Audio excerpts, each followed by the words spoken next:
Hello student, welcome again. आप लोगों को मैंने बहुत से क्वेश्चन बता दिए थे। अब नेक्स्ट क्वेश्चन आप लोगों को 39 नंबर है, यहाँ पर 129 नंबर क्वेश्चन आपके पेपर में होगा। उस क्वेश्चन को आज हम लोग देखेंगे। आपको मज़ा आया होगा, आई होप। बहुत आप लोगों ने अच्छा सा किया है, बहुत अच्छे से लाइक किया है, और जितना फर्स्ट पार्ट को देखा उतने ढंग से आप एक एक पॉइंट को देखिए। और मैं ट्राई करूँगा फिर से वही कि बहुत से क्वेश्चन इसमें ऐड कर दूँ, है ना। तो देखते हैं, अब नया क्वेश्चन यहाँ पर होगा 39 नंबर क्वेश्चन, और उसको हम लोग सॉल्व करने की कोशिश करते हैं। और उसमें हम करीब 4 क्वेश्चन ऐड कर देते हैं। देखिए क्या था। सो ये देखिए क्या है 39 क्वेश्चन, जरा पढ़ते हैं। Select the incorrect statement in the following. इसमें से इनकरेक्ट स्टेटमेंट आपको फाइंड करना है।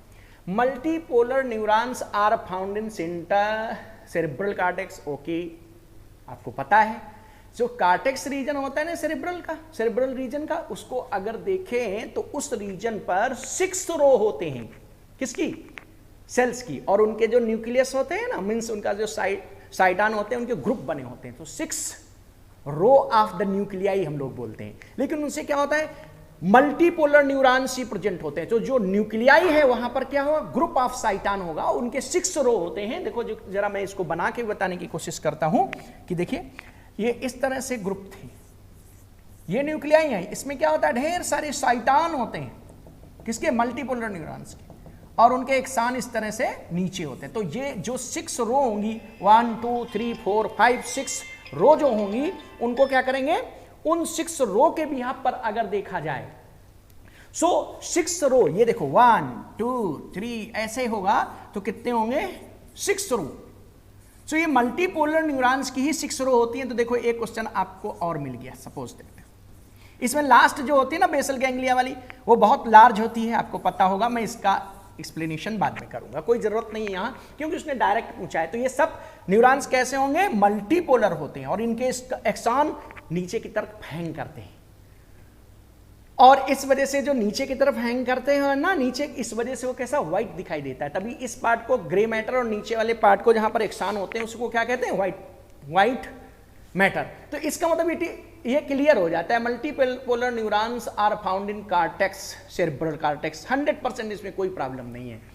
Unipolar neurons had cell body with 1 axon only. So ये भी क्लियर है, इसमें भी सभी को पता होता है कि भाई देखो इसमें इस तरह का स्ट्रक्चर आता है। ये देखो, अब इसको हम लोग क्या बोलेंगे, इसको हम लोग एक्सॉन बोलेंगे, और ये क्या हो गया, शाइटान हो गया। सो इसमें 2 पार्ट होते हैं, ये भी क्लियर है। The myelinated nerve fibres are involved with Schwann cell. बिल्कुल सही है। अब इसको मैं थोड़ा डिटेल अभी समझाऊंगा, इसमें कई क्वेश्चन बना दूंगा। क्यों? इससे रिलेटेड क्वेश्चन आ जाते हैं तो स्टूडेंट कहीं कहीं कंफ्यूज हो जाते हैं, तो मैं बनाऊंगा इसका। अब लास्ट देखते हैं, the post synaptic neurons are filled with the neurotransmitter. अरे नहीं भाई, प्री साइनेप्टिक होगा ना, जैसे ये है ना नर्व। सो मान लो ये पहली नर्व है, ये प्री हो गई, दिस इज प्री न्यूरॉन, और इसके बाद जो होगा ना उसे क्या कहेंगे, ये पोस्ट न्यूरॉन। तो ये प्री न्यूरॉन्स, ये साइनेप्टिक नोब है इनका। और ये जो दूसरी न्यूरॉन, ये यहां पर होगा ना, दोनों के बीच में ये साइनेप्स। सो देखो यहां पे ये साइनेप्टिक नोब है, और साइनेप्टिक नोब के अंदर क्या है, साइनेप्टिक विशल। और synaptic vesicles are filled with neurotransmitters. ये न्यूरोट्रांसमीटर से भरे होते हैं। तो यहां पोस्ट न्यूरॉन की बात कैसे कर सकते हैं, नहीं, इसका मतलब ये रॉन्ग हो गया। और इनकरेक्ट छांटना सा तो आपने सेलेक्ट कर लिया। दूसरी बात, तो अगर मान लो क्वेश्चन अब बदल देता कि पोस्ट न्यूरॉन्स में क्या होता है। सो यहां पर क्या होते हैं, रिसेप्टर्स होते हैं। किसके लिए? Receptors are present for neurotransmitter. So अगर वो पोस्ट न्यूरॉन्स में पूछता, सो पोस्ट न्यूरॉन का कोई पार्ट होता साइटान वाला रीजन, मान लो डेंड्रान होता, शाइटान होता, कोई पार्ट रिसीव कर सकता है। तो यहां पर क्या होता है, मेनली शाइटान उनके डेंड्रान रीजन रिसीव करते हैं। तो यहां पे क्या होते हैं, रिसेप्टर्स होते हैं। क्या होते हैं, रिसेप्टर। किसके लिए? न्यूरोट्रांसमीटर के लिए। सपोज दैट एसिटिलकोलिन न्यूरोट्रांसमीटर है, तो एसिटिलकोलिन रिसेप्टर्स यहां प्रेजेंट होते हैं ना, यहां पर न्यूरोट्रांसमीटर नहीं होता है। इसका मतलब ये क्लियर है कि किसमें, प्री नर्व ये एंड में होगा। देखो फिर से एक बार क्वेश्चन देखते हैं। उसने कहा क्या था, myelinated nerve fibres are enveloped with Schwann cell, इसके बाद post synaptic neurons are filled with neurotransmitter containing vesicles. So देखो अगर हम सिर्फ दो की बात करेंगे, प्री और पोस्ट की, सो प्री के साइनेप्टिक नोब में जो साइनेप्टिक विशल्स होंगी उनमें न्यूरोट्रांसमीटर होता है, और इसमें क्या होते हैं, रिसेप्टर फॉर न्यूरोट्रांसमीटर, है ना। सो अगर हम यहां साइनेप्स में, एक साइनेप्स में देखें, सो प्री में नहीं, किसमें, प्री में क्या है, प्री में साइनेप्टिक नोब है और साइनेप्टिक विशल्स न्यूरोट्रांसमीटर से भरे हैं, पोस्ट में नहीं होते। क्या पोस्ट में क्या होंगे, यहां रिसेप्टर्स होंगे। सो इस तरह से आपको एक कौन सा आंसर मिल गया, ये आंसर मिल गया। अब जरा देखो यहां पर अगर आपको कंफ्यूजन होता तो मैं एक क्वेश्चन मैंने कहा कि जरा देखते हैं, हम लोग लेके चलते हैं क्या, कि अगर हमें कंफ्यूजन हो तो हम यहां एक थोड़ा सा बढ़ा लेते हैं, क्या, ये myelinated nerve fibre are enveloped with Schwann cell.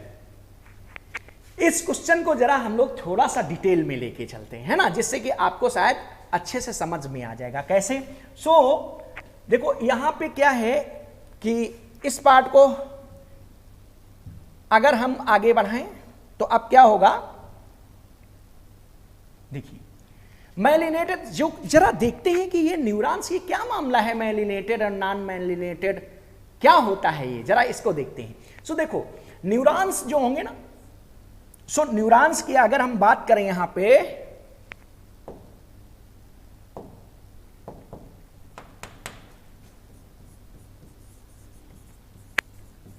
देखिए न्यूरॉन्स, अब जरा न्यूरॉन्स में हम देखते हैं कि अगर दो तरह के न्यूरॉन्स के एक्सान हो सकते हैं, क्या, जो एक्सोलेमा है ना वो क्या होगी, विद श्वान सेल और विदाउट श्वान सेल, दो तरह के होंगे। अगर हम कह दें कि विद श्वान सेल,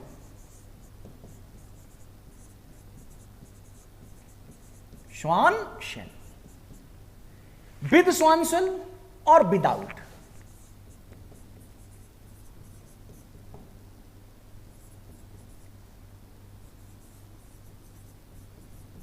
ये। अब देखो विद श्वान सेल की अगर हम बात करेंगे तो विद श्वान सेल में भी आपको देखना पड़ेगा क्या होगा, विद श्वान सेल में अब देखो फिर से इंटरेस्टिंग पॉइंट हो गया, जो ये शैतान है, ये एक्सान है, एक्सोलेमा हो गई, और यहां पे क्या है, श्वान सेल है। अगर अब देखो श्वान सेल कैसी है, श्वान सेल क्या करें, अगर श्वान सेल व्रैप्ड हो जाए और क्या बना दे, नोड और इंटरनोड बना दे, इसका मतलब माइलिन शीथ बना दे। अगर ये क्या करे, माइलिन शीथ बनाते हैं, विद माइलिन शीथ, इसका मतलब ये कैसे हो गए, नोड और इंटरनोड बनाते हैं।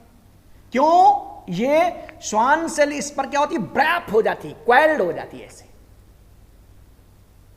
2-3/4 टाइम लगभग, आप सिर्फ बताओ क्वेल्ड हो जाती है। तो क्वेल्ड होने की वजह से क्या होगा, यहां पर ये व्हाइट फैट सिक्रीटिंग होती है ना, तो यहां पर व्हाइट फैट के कलेक्शन की वजह से क्या बन गया, नोड बन गया, इंसुलेटर पार्ट, ये भी ऐसे हो गया। तो ये देखो ये हो गए इंटरनोड, और इनके बीच में जो गैप दिख रहे हैं क्या है, नोड ऑफ रेनबियर, सभी बच्चों को पता है। तो ये जो नोड है, नोड ऑफ रेनबियर, और ये क्या हो गए, इंटरनोड हो गए। सो नोड एंड इंटरनोड दोनों चीजें बन गए ना इसमें, देखा। सो क्यों, क्योंकि माइलिन शीथ, श्वान सेल ने क्या बनाई है, माइलिन शीथ बनाई है। सो क्या हो गया, इसका मतलब श्वान माइलिन शीथ बनाएगा, इसमें क्या होगा, व्हाइट फैट प्रेजेंट होगा, फैट। और एक बात देखो ध्यान से, इसमें यह समझना है विद नोड एंड इंटरनोड, इसका मतलब आप इसको कह सकते हो, इसमें विद नोड एंड इंटरनोड, ये नोड और इंटरनोड के साथ होंगे ना। लेकिन अगर देखो मान लो Schwann cell present but node and internode absent, देखो ये बहुत इंटरेस्टिंग बात आ गई। इसमें क्या होगा, नोड और इंटरनोड एब्सेंट हो गए भाई, है ऐसे कैसे। सो देखो इसमें क्या है, ये एक्स ये है ना, और अब जरा यहां देख लेते हैं कि ये जो एक्सान है, ये साइटान में ऐसे ही बना देता हूं, तो ये जरा देखो, ये कंटिन्यू है सेल, यहां किसी तरह का नोड इंटरनोड नहीं बनता। तो अब अगर इसको कहें कि कंटिन्यूअस एंड नोड इंटरनोड कहीं पे भी नहीं बनता, तो ऐसी कंडीशन में क्या होंगे, विदाउट माइलिन शीथ। तो इसको क्या बोल सकते थे हम लोग, इसको बोल सकते हैं विदाउट माइलिन शीथ। इस बात को ध्यान रखना, ये विदाउट माइलिन शीथ हो गया। इसका मतलब स्वान सेल हैं लेकिन माइलिन शीथ नहीं है। अब जरा देखो, इस वजह से एक बहुत इंटरेस्टिंग बात बताता हूं।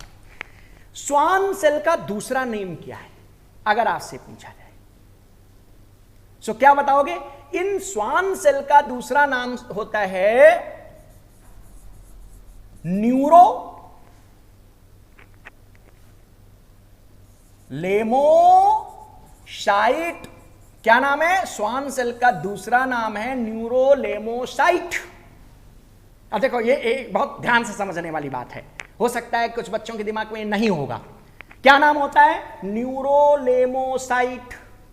इसका मतलब अगर एक्सान के ऊपर कौन सी हो, न्यूरोलेम मीन्स स्वान सेल अगर होंगे तो इसका मतलब उसको क्या कहेंगे? अब इस एक्सान की मेम्ब्रेन का नाम क्या होगा? न्यूरीलीमा।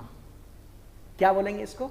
न्यूरीलीमा। इसका मतलब विद स्वान सेल अगर लिखा है तो वो क्या हो गया? न्यूरीलीमा बोलते हैं इसको। और अगर स्वान सेल ना हो तो फिर न्यूरीलीमा वर्ड का यूज नहीं करते। इस बात को बहुत ध्यान से समझ लेना। सो अब जरा देखिए, ये माइलिन शीथ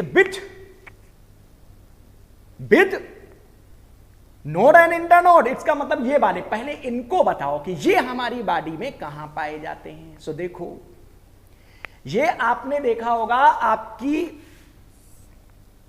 ब्रेन से निकलने वाली कौन सी है? Cranial nerve. So cranial nerve में और किसमें? स्पाइनल नर्व में। कौन सी? क्रेनियल नर्व और स्पाइनल नर्व में होंगी।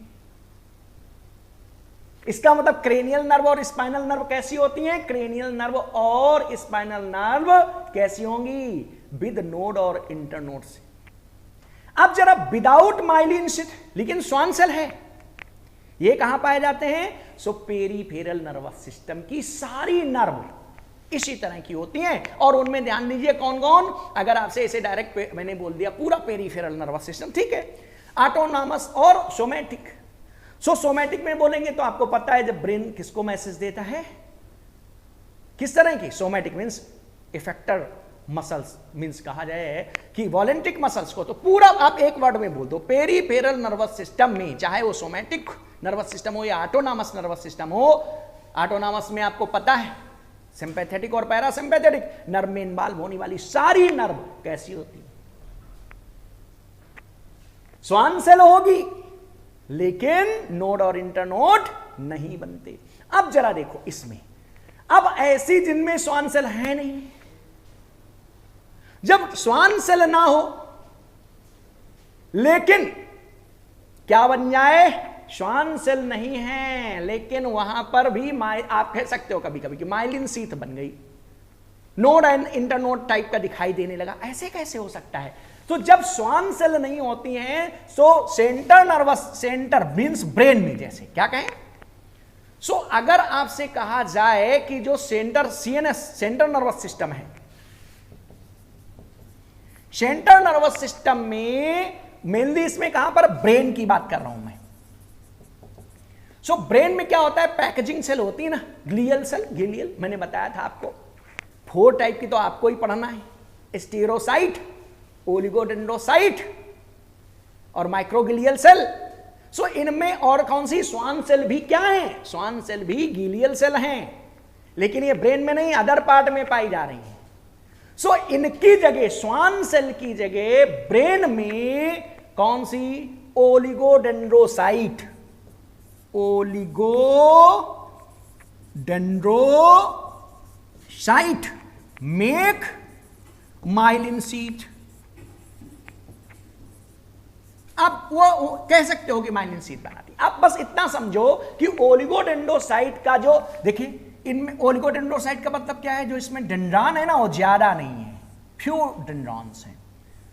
सो जो ये डेंड्रान निकलते हैं ना, यही डेंड्रान एक्सान के चारों तरफ ऐसे मूव कर जाते हैं, कॉइल कर जाते हैं और क्या बना लेते हैं, उसी तरह से नोड, जैसे नोड और इंटरनोड टाइप का बना देते हैं। तो इसका मतलब सेंट्रल नर्वस सिस्टम में क्या होगा, जहां पर श्वान सेल होती हैं, श्वान सेल के प्लेस पर क्या हो जाएगा, उनकी जगह पर ओलिगोडेंड्रोसाइट नाम की क्या, गीलियल सेल क्या करेंगी, इसके ऊपर माइलिन शीट बनाती हैं या कहो नोड इंटरनोड बनाते हैं। तो ये पॉइंट भाई बहुत इंपॉर्टेंट है। इसका मतलब क्लियर हो गया ना, आई होप। ये बहुत इंटरेस्टिंग पॉइंट था।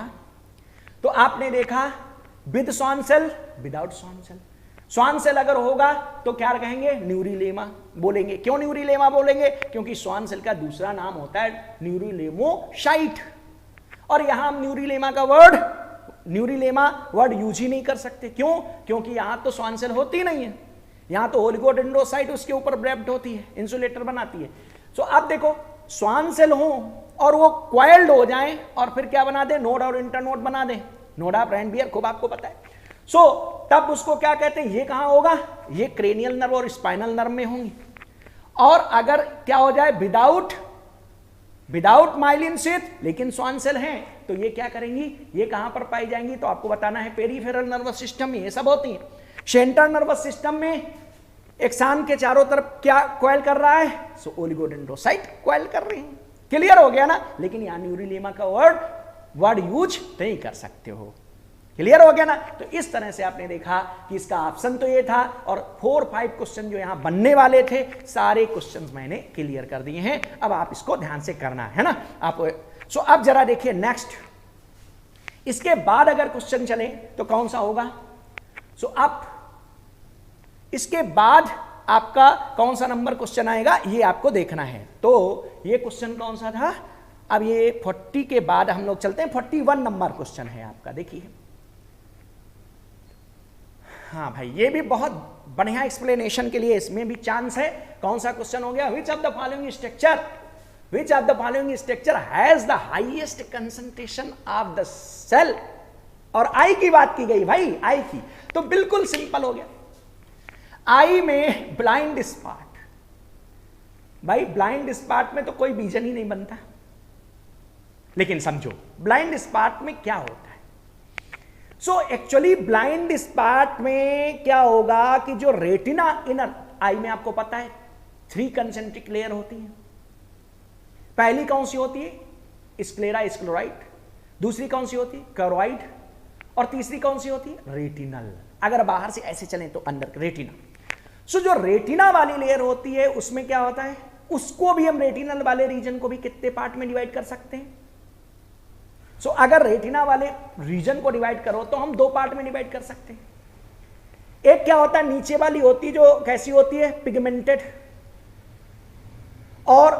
होगी, और ऊपर वाली कौन सी होती है, जो न्यूरल लेयर है। सो जो ये पिगमेंटेड वाली है, कोरोइड से कनेक्टेड होती है ना, तो इस वजह से पिगमेंटेड होती है। ऊपर वाले पार्ट को हम लोग क्या बोल देंगे, इसको न्यूरल बोलते हैं, विजुअल लेयर। सो ये हो गए नॉन विजुअल, और ये क्यों है, इसका मतलब रेटिना को 2 पार्ट में डिवाइड कर सकते थे। वो जो कोरोइड से कनेक्टेड थी उसको क्या कहते हैं, उसको क्या बोलेंगे, नॉन विजुअल। क्यों, क्योंकि उसकी जो इपिथेलियम है ना उनमें भी माइलिन, वो उसमें पिगमेंट प्रेजेंट है, मेलानिन पिगमेंट होगा इस वजह से।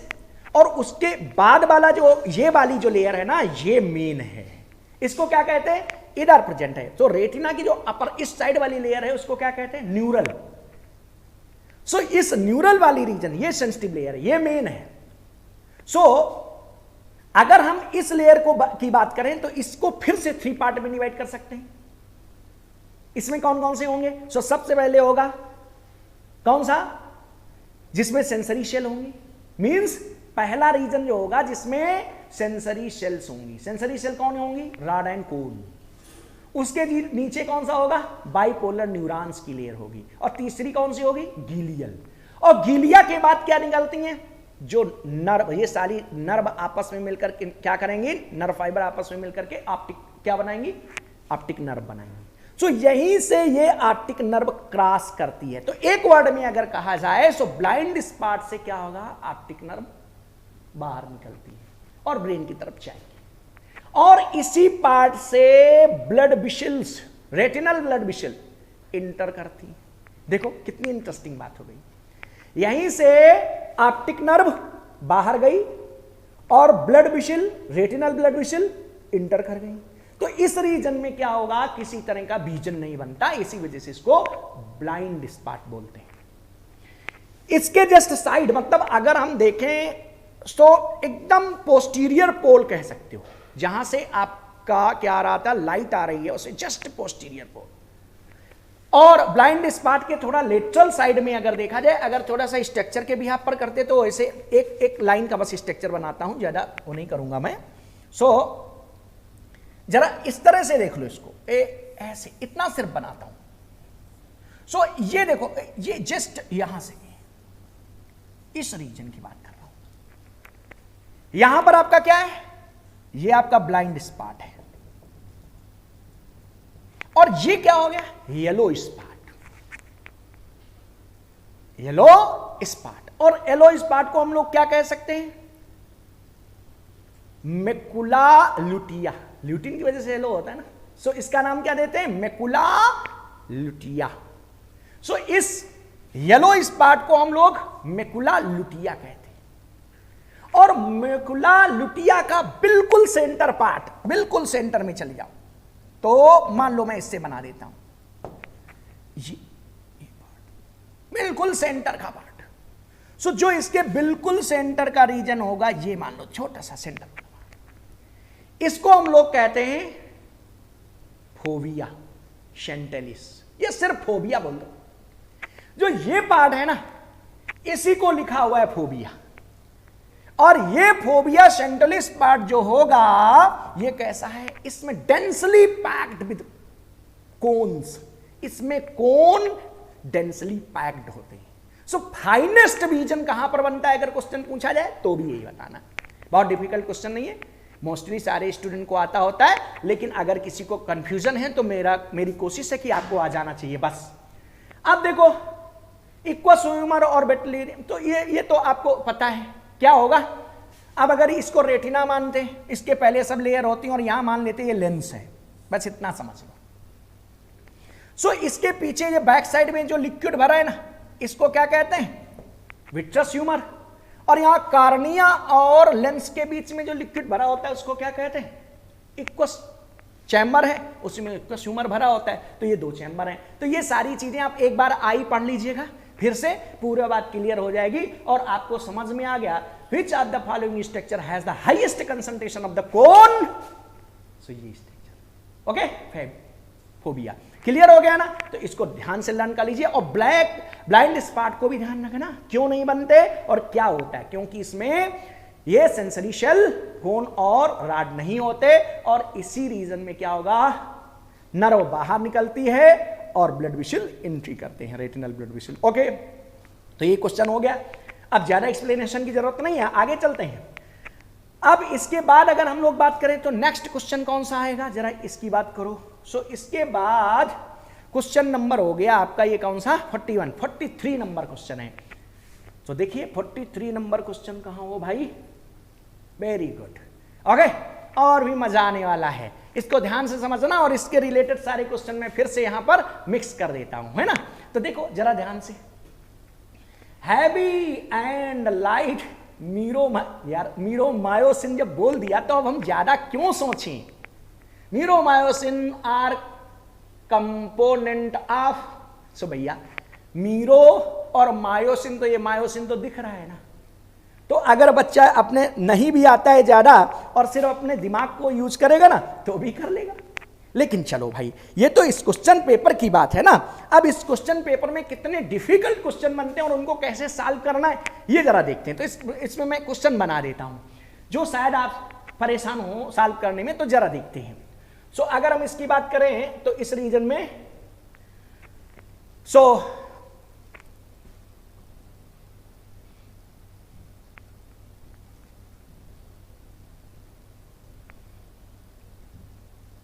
अब जरा देखो, मैं इस पे फिर से जाता हूं और ठीक से बताता हूं आपको पूरी बात।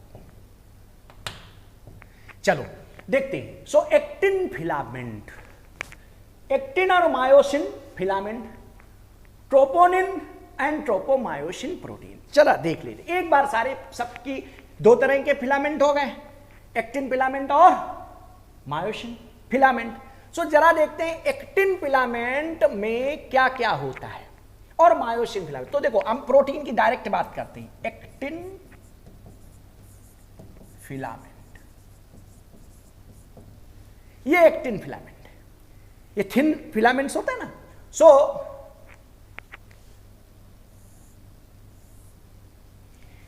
इन एक्टिन फिलामेंट किससे बना होगा? एक्टिन फिलामेंट में होती है कौन कौन सी प्रोटीन? एक्टिन प्रोटीन,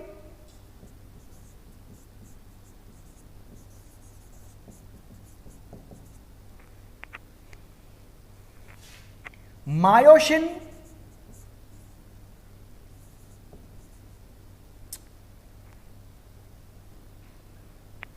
सो एक्टिन, और दूसरी कौन सी होगी? ट्रोपोमायोसिन,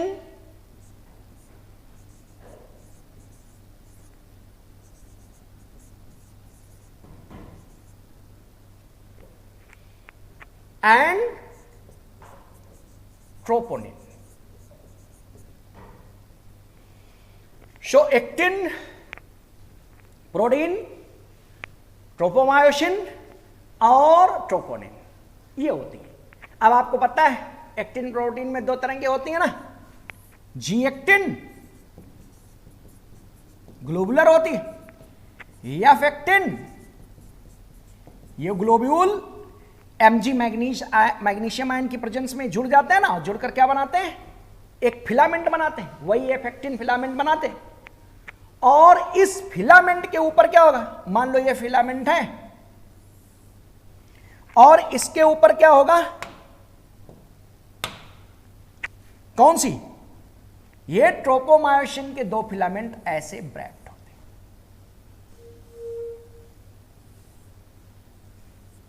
ओके, इनका टारगेट क्या होता है कि जो एक्टिन फिलामेंट है, एक्टिन प्रोटीन से जो एक्टिन या पेक्टिन ने एक बनाया है फिलामेंटस प्रोटीन, यहां पे क्या हो जाते हैं? मायोसिन बाइंडिंग पॉइंट होते हैं। सो इनका मेन टारगेट होता है मायोसिन बाइंडिंग पॉइंट को मास्क करने का। तो ये ब्रैप्ट होती है। ये कौन सी होगी? ट्रोपोमायोसिन। अब ट्रोपोमायोसिन में क्या होता है? अब जरा देखो, इस ट्रोपोमायोसिन में अगर हम देखें तो क्या होगा? इस पे देखो ऐसे बता देते, 1 2 और 3। ये क्या है? ये यूनिट, 3 यूनिट्स हैं। ट्रोपोनिन में क्या होगा? इसमें 3 यूनिट्स होती है। सो ट्रोपोमायोसिन एंड ट्रोपोनिन।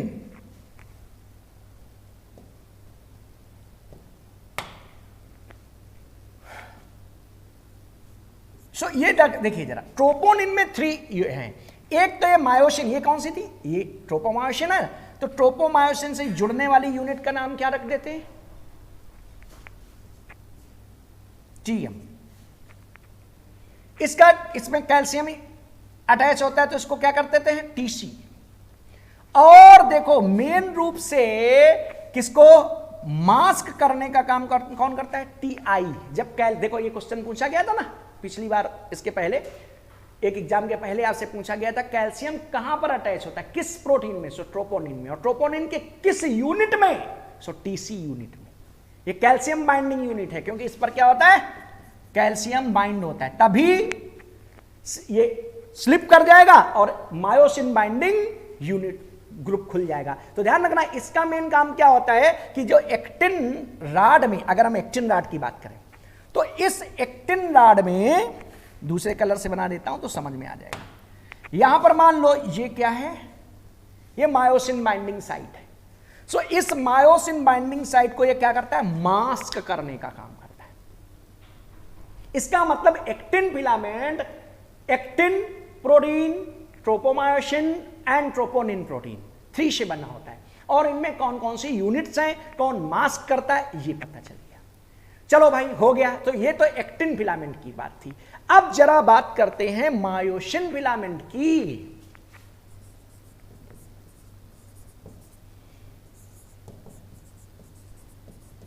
अगर हम मायोसिन फिलामेंट की बात करें तो ये किससे बना होता है? मीरोमायोसिन से। ये इसकी यूनिट होती है। और मीरोमायोसिन की अगर हम बात करें तो इस मीरोमायोसिन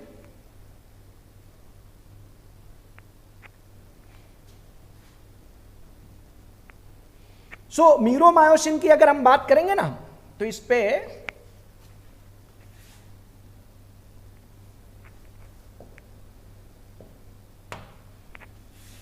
ये इसकी यूनिट है। अब देखो मीरोमायोसिन कैसे बना होता है।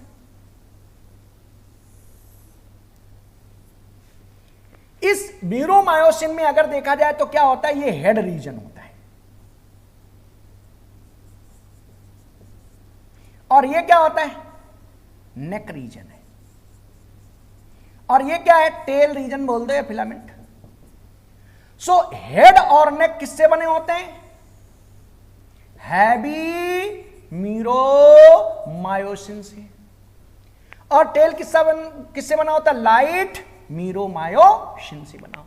आप क्वेश्चन क्या पूछा गया था?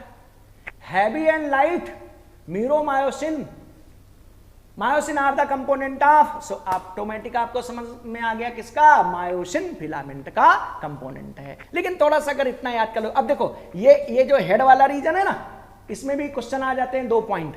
इस हेड वाले रीजन में अगर बात करें ना तो इसमें एक क्या होता है, मान लो ये क्या है, एक्टिन बाइंडिंग साइट। और ये क्या है, ये होगा एटीपीएच, जो क्या करेगा, यहां पर ऐड होगा। जो एटीपी होगी ना एक्टिन फिलामेंट में, उसको ब्रेक करेगा और एनर्जी प्रोड्यूस करेगा। अब देखो पूरा चीज मैंने बता दी यहां पर। अब थोड़ा सा आप बस एक बार रिवीजन कर लीजिएगा, आपको पूरा क्लियर हो जाएगा। और जितने क्वेश्चन पूछे जाएंगे सब बता दोगे, चाहे वो एक्टिन प्रोटीन से पूछे, चाहे ट्रोपोमायोसिन से पूछे, ट्रोपोमायोसिन से या ट्रोपोनिन से, सारे पॉइंट आप क्लियर करके बता सकते हो। ठीक है, ओके, ये पॉइंट हो गया। अब जरा देखते हैं इसके बाद ये कौन सा क्वेश्चन था, 43 नंबर क्वेश्चन। 43 के जस्ट बाद 44 नंबर भी क्वेश्चन है भाई, तो चलते हैं। Oh very good. अब क्या क्वेश्चन है जरा देखते हैं। The connective tissue having the presence of abundant fibroblast, macrophage and mast cell each. Oh means क्या हो गया, अगर वो सिर्फ फाइब्रोब्लास्ट बोलता तो बात अलग थी, उसने माइक्रोफेज भी लगा दिया, मास्ट सेल भी लगा दिया, तो अरे बोल दो ना यार किसका सबसे ज्यादा टाइप की सेल, या बोलो कि सब सेल किसमें, सबसे ज्यादा सेल किसमें होती है, इसका मीनिंग यही हो गया। तो देखो कौन सा था, एडिपो, अरे भाई एडिपोज टिश्यू जो बीनीथ द स्किन, स्किन के जस्ट नीचे है, दोनों चीजें होंगी। एरियोलर टिश्यू भी पाया जाएगा और एडिपोज टिश्यू भी। एडिपोज टिश्यू में क्या होता है कि एडिपोज टिश्यू में कौन सी सेल सबसे ज्यादा होती है, एडिपोसाइट। और सेल तो बहुत बहुत कम है, क्योंकि एडिपोसाइट क्या करेंगी, कलेक्शन ऑफ द फैट करेंगी, इसका मतलब छोड़ दो। Type of connective tissue, location areolar, very good, beneath the skin. अब देखो इसी ये आंसर हो गया। अब मैं आगे जाने की कोशिश बाद में करूंगा, लेकिन आंसर ही हो गया। क्यों, इसमें सबसे ज्यादा टाइप की सेल होंगी, कौन कौन सी होंगी 2 मिनट बाद बताता हूं। तो एरियोलर में होंगी, आंसर तो आपका क्लियर हो गया। टाइप डेंस कनेक्टिव टिश्यू, अरे भैया डेंस कनेक्टिव टिश्यू में फाइब्रोब्लास्ट ज्यादा होती हैं भाई। क्यों, लूज और डेंस में बेसिक डिफरेंस ये होता है, जिसमें क्या हो, 3 थिंग्स होती है ना, कौन कौन, मैट्रिक्स होगा और सेल होंगी और फाइबर होंगे।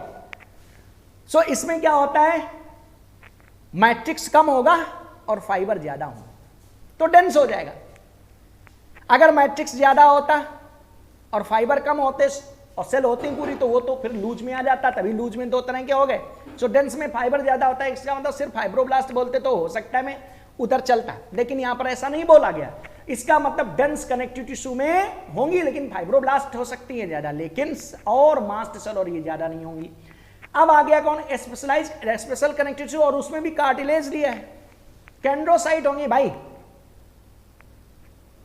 कैंड्रियोब्लास्ट होंगी, वो डिवाइड करके कैंड्रियोसाइट बनाएंगी जो लेकुनी में प्रेजेंट होंगी, और उनका नंबर कितना 1 से 3 तक हो सकता है, आपको पता है। इसका मतलब यहां भी रही, हाँ फाइब्रोब्लास्ट होती है थोड़ी, और फाइबर बनाएंगे लेकिन ज्यादा नहीं। इसका मतलब कुछ नहीं। आंसर आपका कौन सा आ गया? आपका आंसर क्लियर है, areolar tissue beneath the skin. Okay, लेकिन भाई आप लोग इंटेलिजेंट हो, अब आपको जरा एक बार में जरा थोड़ा सा तो समझ में आना चाहिए कि अगर हम इसकी बात करें तो इसमें सेल कितनी टाइप की, कनेक्टिव टिश्यू में कितने टाइप की सेल होती है। तो देखो, मैट्रिक्स, सेल और फाइबर। कनेक्टिव टिश्यू में 3 कंपोनेंट्स होते हैं, means connective tissue have 3 types of the component. First is known as cell, matrix and fibre. मैंने सेल पहले क्यों कहा? क्योंकि सेल मेन है। सेल ही क्या बनाएंगी? Cell secrete the matrix and cell produce fibre. इसका मतलब सेल मेन है। तो जरा बताओ सेल कितने तरह की होती है ना? सबको याद होगा, आई होप, मैं सोचता हूं ऐसा कि आपको आता होगा। जरा देखते हैं कि कितने तरह की सेल होंगी और कौन कौन सी होंगी, ये बात आपको लेनी है। अगर हम सेल की बात करें तो देखो, एक छोटी सी टिप्स बताता हूं। 7 टाइप की सेल होती हैं। एफएम पाल, व्हाट? यम पाल। ओके, बताओ क्या नाम हो गया? फाइब्रोब्लास्ट। फिर कौन सी हो गई? अभी लिखी हुई है mast cell and mast cell, macrophage and monocyte type. Then plasma cell, then adipocyte and lymphocyte होती है ना। बताया ना, लिम्फोसाइट भी होती भाई। आप उधर से कंफ्यूज मत होना। तो लिम्फोसाइट हो गई, और इधर क्या है? लिम्फोसाइट क्या बनाती हैं? क्लोन बनाती हैं। और एडिपोसाइट होंगी। अगर हम एडिपोप्लाज्मा ये बनाएंगी, लिम्फोसाइट अपना क्लोन बनाएंगी जिनका नाम प्लाज्मा सेल होगा। क्या डिफरेंस होगा दोनों में? बी लिम्फोसाइट और टी लिम्फोसाइट सुना है ना? तो बी लिम्फोसाइट एंटीबॉडी बनाती है, लेकिन क्या होता है कि अगर सिर्फ लिम्फोसाइट ले लेंगे कहेंगे ना, तो बी लिम्फोसाइट की स्पीड बहुत कम होगी बी लिम्फो एंटीबॉडी बनाने की। लेकिन एंटीबॉडी बनाने की स्पीड बहुत होनी चाहिए ना। क्या करता है? ये अपने क्लोन बनाता है, और वो क्लोन क्या है? Plasma cell. और ये प्लाज्मा सेल हाई स्पीड में एंटीबॉडी का फॉर्मेशन करती है, लेकिन ये सेल डिवाइड नहीं हो सकती क्योंकि क्लोन है। लिम्फोसाइट डिवाइड होती हैं और क्या बनाती हैं? मेमोरी सेल बनाती हैं, और साथ में प्लाज्मा सेल बनाती हैं जो एंटीबॉडी का प्रोडक्शन फास्ट करती हैं। और एडिपोसाइट तो आपको पता है, फैट को कलेक्ट करती हैं। माइक्रोफेज, मोनोसाइट आपको पता है पहले से ही। और मोनोसाइट किसमें? मास्ट सेल क्या करेंगी? सिक्रीट करेंगी। कौन कौन से चीजें सिक्रीट करेंगी? तो आपको पता है, histamine, serotonin and somatostatin. Histamine, serotonin आप एटलीस्ट याद कर लेना, तो वो सिक्रीट करेंगे। चलो, और माइक्रोफेज क्या करती हैं? ये तो इसके बंजर टाइप की सेल होती है ना, पूरी बॉडी में डिफरेंट प्लेस पे पाई जाती हैं, अलग अलग इनका नेम अलग अलग हो जाता है। पता है ना माइक्रोफेज के विषय में? लंग्स में होंगी तो क्या बोलोगे? Dust cell. लीवर में होंगी तो क्या बोलोगे? कफर सेल। ब्रेन में होंगे तो माइक्रोग्लियल, बताया था ना। ये सेल कहां बोलते हैं? पता है ना। तो इस तरह से इनका नेम अलग अलग प्लेस में अलग अलग हम लोग रख देते हैं। अब जरा देखिए, फाइब्रोब्लास्ट सेल मेन होती हैं जो फाइबर का सिक्रीजन करती हैं। और ध्यान रखना, फाइबर ही नहीं बनाते, ये बहुत मेन है, क्योंकि ये ज्यादा मात्रा में मैट्रिक्स का भी सिक्रीजन करती हैं। तो इस तरह से इतनी सेल होती हैं। और ये मैक्सिमम तरह की सेल कहां पर पाई जाती हैं? तो लूज कनेक्टिव टिश्यू, एरियोलर में, जो बीनीथ स्किन है, इसमें पाई जाती है ना। तो आंसर आपका क्लियर हो गया। आप एफएम पाल से एक बार सेट कर लेना, घर में लर्न कर लेना, पूरे हो गया ना। मैं बोल देता हूं फिर से, fibroblast, monocyte, macrophage, mast cell, plasma cell, adipocyte and lymphocyte. Okay, ये याद कर लेना, आपको याद होगा। फाइबर आपको पता है मेनली 2 होते हैं, लेकिन तीसरा भी ऐड कर सकते हो ना। कौन कौन बोलो? व्हाइट फाइबर होंगे तो क्या बोलोगे? कैलोजन।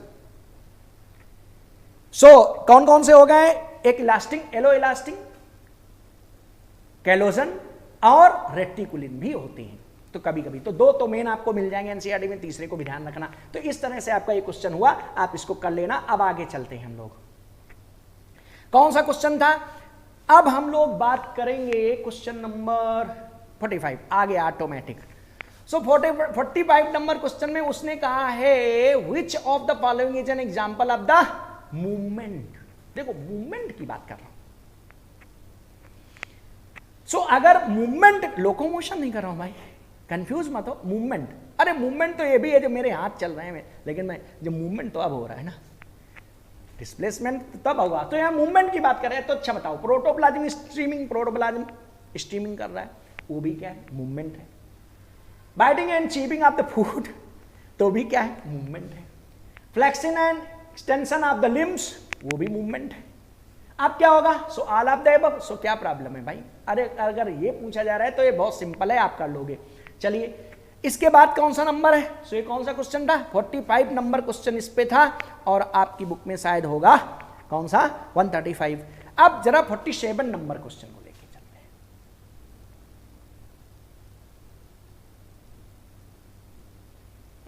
हाँ, सो देखिए बहुत इंटरेस्टिंग फिर आ गया। The selective reabsorption of the glucose amino acid into the blood take place mainly in, तो देखो भाई एक वर्ड में खत्म करता हूं। जितने भी यूजफुल मटेरियल है, अगर हम एब्जॉर्बेशन वाले मटेरियल को 3 पार्ट में डिवाइड कर दें, कौन कौन? Highly threshold, low threshold and non threshold. So highly threshold वो होते हैं जिनको 100% पूरा एब्जॉर्ब करने पड़ता है। लो थ्रेशोल्ड में थोड़ा बारा एब्जॉर्ब करेंगे, और नॉन थ्रेशोल्ड में बिल्कुल एब्जॉर्ब नहीं करेंगे, क्रिएटिन टाइप के मटेरियल। सो अब जरा देखो, हाईली, ये ग्लूकोज एमिनो एसिड तो हाईली थ्रेशोल्ड है, और आपको पता है हाईली थ्रेशोल्ड मतलब सारे मटेरियल जिनको ज्यादा एब्जॉर्ब करना है, मैक्सिमम ग्लूकोज एमिनो एसिड जो भी कुछ है, इन सबको कहां पे एब्जॉर्ब किया जाता है? इन सब का एब्जॉर्बेशन प्रॉक्सिमल कन्वोलेटेड ट्यूब्यूल तक कितना होता है? 99% से एबव हो जाता है। इसका मतलब जैसे भी एब्जॉर्बेशन होना है, लेकिन मैक्सिमम एब्जॉर्बेशन कहां होगा? Proximal convoluted tubule. इसके बाद डिसेंडिंग लिंब और एसेंडिंग लिंब बचते हैं ना। सो यहां पे तो क्या होता है? अरे भाई यहां पे तो एब्जॉर्बेशन पहले किसका हो जाएगा? 2 चीजें बचेंगी। क्यों? वाटर का और साल्ट मीन सोडियम आयन और क्लोराइड आयन का भी एब्जॉर्बेशन कितना हो जाता है? 70% तक प्रॉक्सिमल कन्वोलेटेड में हो जाता है। इसका मतलब अगर प्रॉक्सिमल कन्वोलेटेड ट्यूब्यूल के नीचे जाएं, सो फिल्ट्रेट में वाटर और साल्ट तो अभी 30% रिमेनिंग है, 20 से 30%, लेकिन और सब मटेरियल तो बहुत कम है, ना के बराबर। तो हमारा मतलब, इसका मतलब क्या हो गया? डिस्टल कन्वोलेटेड ट्यूब्यूल हो गई और प्रॉक्सिमल कन्वोलेटेड ट्यूब्यूल, तो यहाँ वाटर का एब्जॉर्बेशन और साल्ट का हो जाएगा। सो पहले में क्या हो जाता है? Absorption of the water. दूसरे में क्या हो जाता है? Absorption of the salt, sodium ion and chloride ion, है ना। तो इस तरह से काउंटर करंट मैकेनिज्म आपने पढ़ी होगी डिटेल। तो उस तरह से आपने देखा कि डिस्टल कन्वोलेटेड ट्यूब्यूल में वो प्रॉक्सिमल कन्वोलेटेड ट्यूब्यूल के जस्ट नीचे क्या होगा? डिसेंडिंग लिम्ब, और वहां पर किस चीज का एब्जॉर्बेशन किया जाता है? वाटर का। फिर एसेंडिंग लिम्ब में क्या होगा? साल्ट का एब्जॉर्बेशन किया जाता है, क्योंकि यहां वाटर का एब्जॉर्बेशन नहीं होता, कंसंट्रेशन बढ़ चुका होता है। और जैसे ही वो कहां पहुंच जाएगा? अपर पार्ट में जाएगा, और कहां पर पहुंच गया? Distal convoluted tubule. तो यहां डिस्टल कन्वोलेटेड ट्यूब्यूल में आपको पता ना, जब पहुंचता है ना, तो इसकी ऑस्मोलरिटी 200 रह जाती, करीब 300 से नीचे हो गई ऑस्मोल पर एफ। सो जब इतनी कम ऑस्मोलरिटी रह जाती है ना, तो यहां पे डिस्टल कन्वोलेटेड ट्यूब्यूल और कलेक्टिंग कैनाल दोनों प्लेस में वाटर का एब्जॉर्बेशन एडीएच के हेल्प से होता है। और अगर ब्लड प्रेशर कम हो जाए तो सोडियम आयन का एब्जॉर्बेशन होगा, किसकी हेल्प से? एल्डोस्टेरॉन की हेल्प से। रासलीला पढ़ी है ना, उसमें बताया गया होगा। रास, आरे, सो रास क्या होता था? रेनिन, फिर देन एंजियोटेंसिन, एल्डोस्टेरॉन सिस्टम। सो उस सिस्टम में आपको बताया गया होगा क्या? Absorption of the salt means mainly sodium ion. कहां पर? डिस्टल कन्वोलेटेड ट्यूब्यूल में किसकी हेल्प से होगा? एल्डोस्टेरॉन की हेल्प से होगा। और वाटर का एब्जॉर्बेशन किससे होता है? एडीएच की हेल्प से होता है। है ना। लेकिन ध्यान रखना वाटर का एब्जॉर्बेशन एडीएच की हेल्प से कहां पर, कलेक्टिंग कैनाल में भी होता है, लेकिन कलेक्टिंग कैनाल को हम लोग नेफ्रॉन का पार्ट नहीं मानते, इस वजह से आपको पूरी चीजें याद करनी होंगी। सो देखो इसका मतलब आंसर क्लियर है यार। प्रॉक्सिमल कन्वोल्यूटेड ट्यूब्यूल में क्या होगा, इन प्रॉक्सिमल में यहीं पर एब्जॉर्बेशन होता है, खत्म हो गया आंसर।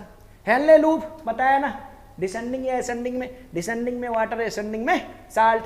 डिस्टल कन्वोल्यूटेड ट्यूब्यूल में कैसा, वाटर का एब्जॉर्बेशन होगा किसकी हेल्प से, एडीएच की हेल्प से। और कलेक्टिंग कैनाल में भी क्या होगा, वाटर का एब्जॉर्बेशन होगा किसकी हेल्प से, एडीएच की।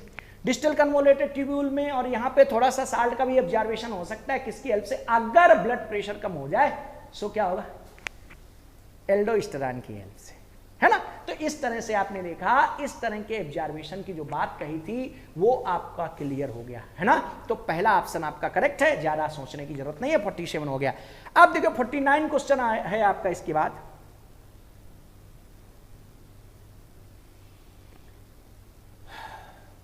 The ventricles are relaxed, ventricle क्या हो गए, रिलैक्स्ड हो गए, ओ ठीक है।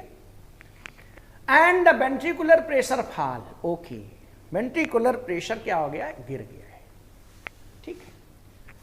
Causing the closure of semilunar valve, इस वजह से सेमिन्यूलर बाल्व क्या हो गए, बंद हो गए। भाई प्रेशर कम हो गया तो बंद हो गया, नहीं तो प्रेशर ज्यादा होता है वेंट्रिकल को तो खुलते ना।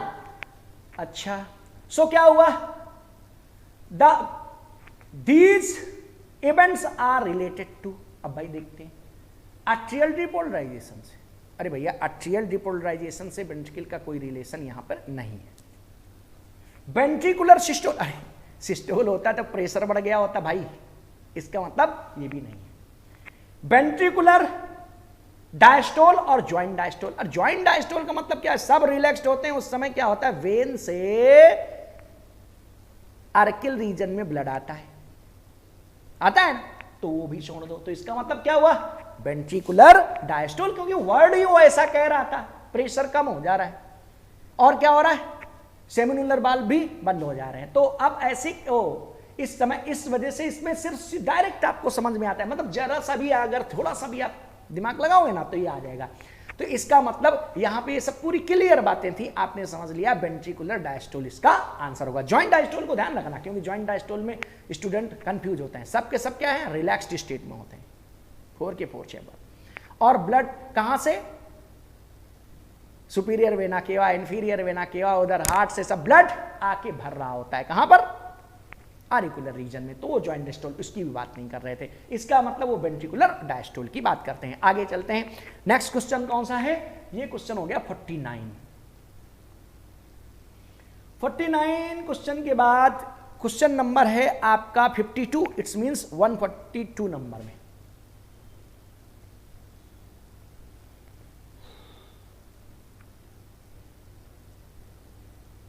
हाँ भाई इसको समझ लेते हैं, इंटरेस्टिंग क्वेश्चन लग रहा है। क्या है, select the incorrect statement regarding the cockroach, cockroach से रिलेटेड निगेटिव, कैसा इनकरेक्ट जानना है। इन female the 7th sternum is boat से, बिल्कुल, क्यों, देखिए यहीं पे आप समझ लीजिए, एक एक को समझाता चलता हूं।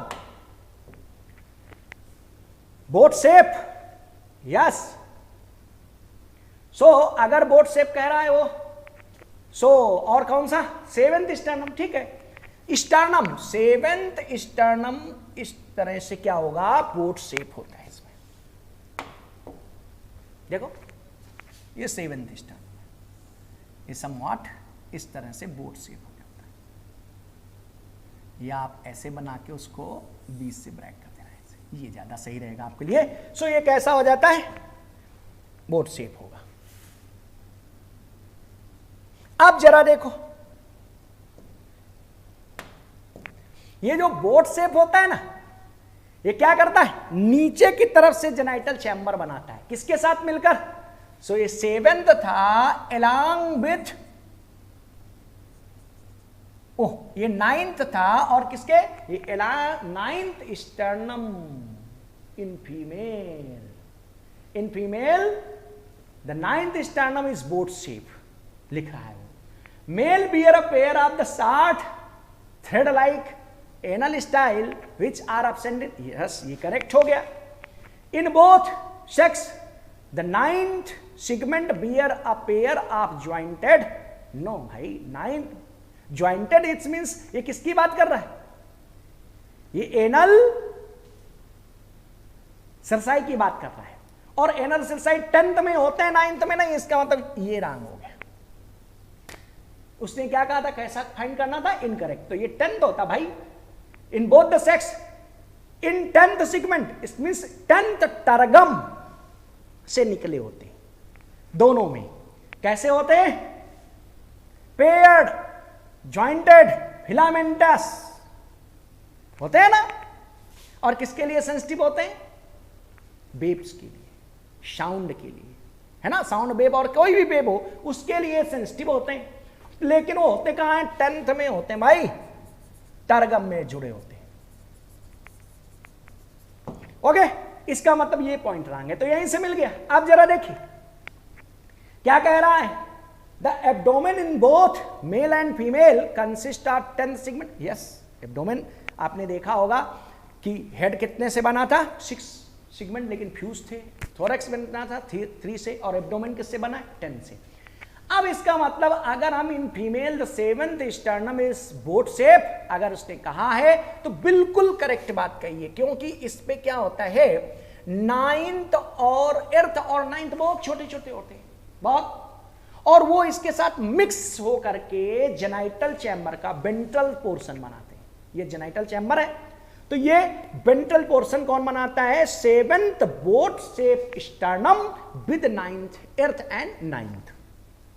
ओके, इस तरह से हो गया। और ऊपर की तरफ क्या होता है, सो 9th और 10th टर्गम होते हैं। इसका मतलब ये क्वेश्चन आ सकता है, देखो जेनाइटल चैम्बर, जेनाइटल पाउच कहो या चैम्बर, ये जेनाइटल चैम्बर का ये डार्सल साइड, पोस्टीरियर साइड है सपोज दैट। सो ये जो डार्सल साइड है ना, तो डार्सल साइड जेनाइटल चैम्बर की दोनों के केस में, मेल और फीमेल में, लेकिन हम यहां फीमेल बता रहे हैं तो आपको फीमेल की बात करेंगे। ये किस किस से मिलकर, 9th और 10th टर्गम डार्सल साइड में बनाते हैं, मींस ऊपर तरफ, और नीचे की तरफ boat shape 7th and along with small 9th, 8th and 9th sternum. इतने छोटे होते हैं, तो ये ऐसे मिलकर ये बनाते हैं जेनाइटल चैम्बर। अब देखो जेनाइटल चैम्बर में क्या होता है, इसमें फीमेल जेनाइटल चैम्बर को हम 2 पार्ट में डिवाइड कर सकते हैं। ये जो इधर वाला पार्ट है ना, इसको वेस्टिबुलर रीजन कहते हैं, और ये नीचे जो पार्ट है ना, उसको कहते हैं अट्रियल चैम्बर।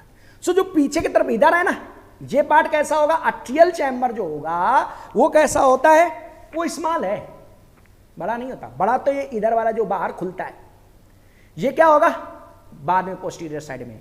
तो ये जो पार्ट है ये बड़ा होगा, उसको वेस्टिबुलर रीजन कहते हैं।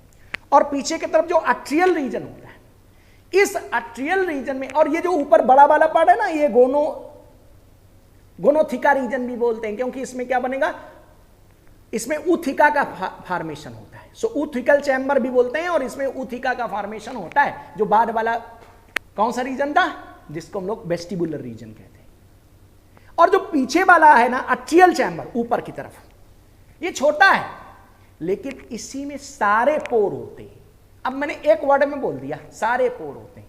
उधर आपने देखा था टर्गम के नीचे एनस प्रेजेंट होता है, वो भी यहीं खुलेगा। इसके अलावा फीमेल जेनाइटल चैम्बर भी यहीं खुलेगा, कोलोटोरियल ग्लैंड भी यहीं खुलेंगी। इसका मतलब जितने भी पोर हैं वो सब के सब कहां होते हैं, अट्रियल पार्ट में, और बाहर वाला क्या है, वेस्टिबुलर रीजन है। तो इस बात को याद कर लेना, बहुत इंटरेस्टिंग पॉइंट है ये।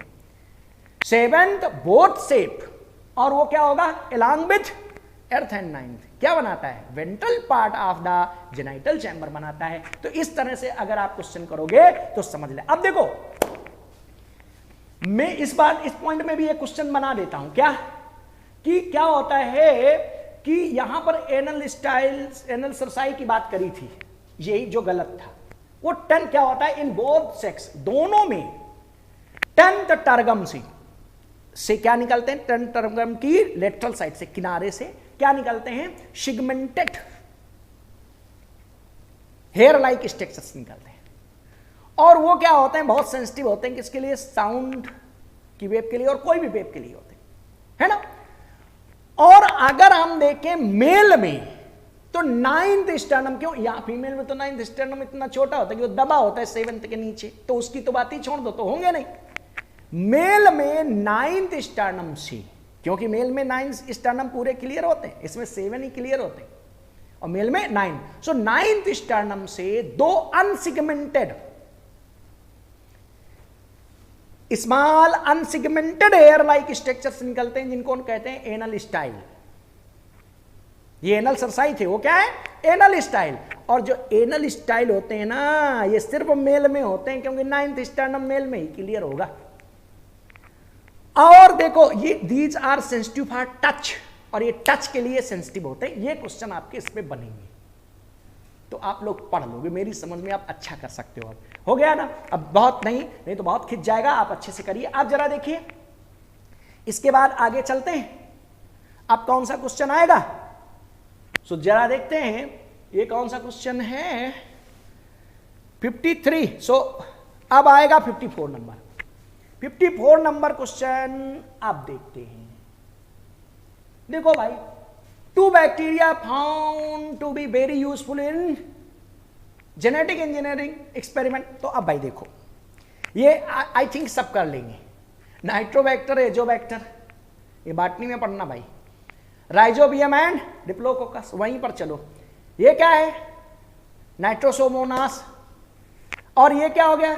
सो देखो, कुछ करना ही नहीं है। एस्चेरिचिया कोलाई सबसे ज्यादा यूज किया जाने वाला, आपको पता है ना, जब चाहे एस्चेरिचिया कोलाई पे ही हम लोग सारे एक्सपेरिमेंट करते हैं। और एग्रोबैक्टीरियम, ये तो बेस्ट बैक्टर हो जाता है किसके लिए? जब भी हम लोग कोई भी चीज, कोई भी टारगेट जीन्स प्लांट में इंट्रोड्यूस करना चाहते हैं, तो मोस्टली हम लोग किसका? एग्रोबैक्टीरियम का यूज करते हैं। तो आंसर हो गया एस्चेरिचिया कोलाई एंड एग्रोबैक्टीरियम। इसको चाहे लर्न कर लो या जैसे भी, लेकिन ये बहुत सिंपल है, आसानी से आप कर सकते हैं इस क्वेश्चन को। अब जरा देखते हैं, अब कौन सा क्वेश्चन आया? 55 के बाद कौन सा है? 61 नंबर क्वेश्चन। सो जरा देखते हैं, बड़ी दूर पे है 61। क्या हो भाई?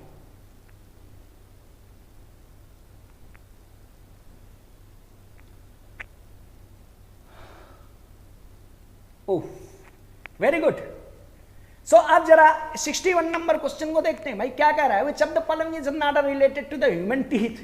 ह्यूमन टीथ से कौन सा रिलेटेड नहीं है?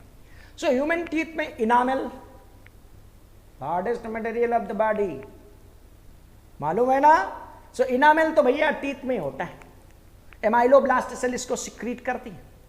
इनऑर्गेनिक मटेरियल बहुत ज्यादा होता है, इस वजह से कैसा होता है? हार्डेस्ट, सबको पता है। और क्या? अरे डेंटाइन होता है तो ठीक था यार, ये डेंटाइन उसकी बोन को बोल देते ना, बोन लाइक मटेरियल जो प्रेजेंट होता है उसके नीचे। सो उसको क्या बोलते हैं? डेंटाइन। ये क्या है? डेंटेलियम। ये डेंटेलियम, ये नहीं भाई, ये तो मोलस्का में क्लासिफिकेशन में आएगा भाई।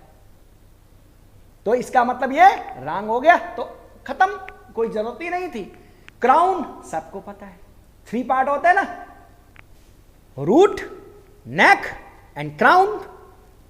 और क्राउन में इनामेल क्या था? ये इसके ऊपर एक सोच और ब्राइट चमकीला पार्ट होता है ना, वही है इनामेल, हार्डेस्ट मटेरियल। एमाइलोब्लास्ट बनाती है, एक्टोडर्मल होता है। और अगर यहां डेंटाइन बोन टाइप मटेरियल होता है, वो कैसा हो जाता है बताओ?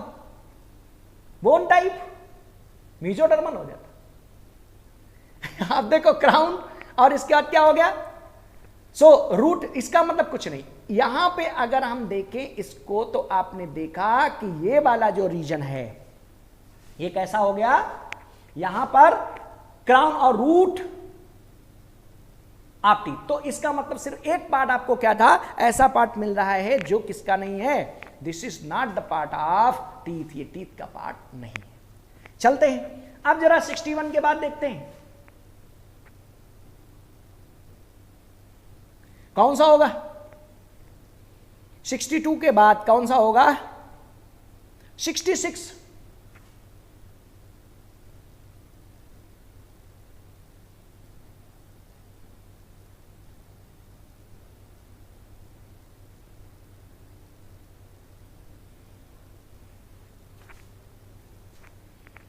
सो 66 की बात करें तो read the following 4 statement and select the option with the incorrect statement. ये क्वेश्चन पूछा गया है। द फर्स्ट ट्रांसजेनिक बुफेलो, रोजी, बुफेलो रोजी, नो सर।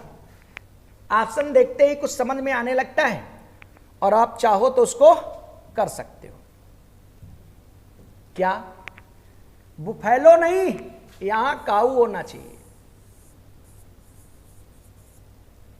अब क्या कहा था उसने, इनकरेक्ट स्टेटमेंट, तो ये तो मिल गए भाई। Produce milk rich milk which was human alpha lacto albumin in rich. अब कौन सा हो गया, दूसरा क्या कह रहा है, restriction enzyme are use in isolation of DNA from, not isolation यार, यहां कटिंग होना चाहिए फ्रॉम फिक्स प्लीज। सो ये तो दोनों गए। अब क्या है, down stream process is one of the step of the RNA. Yes 100% सही है, कह सकते हो। अब क्या हुआ,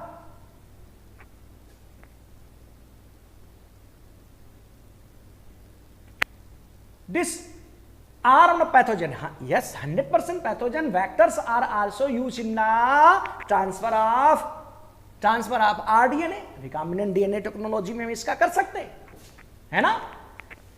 सो मीन्स जो कैसे ना हो, पैथोजेनिक ना हो या उनका पैथोजेनिक नेचर खत्म करके हम ऐसा कर सकते हैं, तो ये ठीक है। इसका मतलब हमें कितने मिले, फर्स्ट था शायद और सेकंड, ये भी था और ये, इसका मतलब फर्स्ट एंड सेकंड क्या हो गए, रॉन्ग।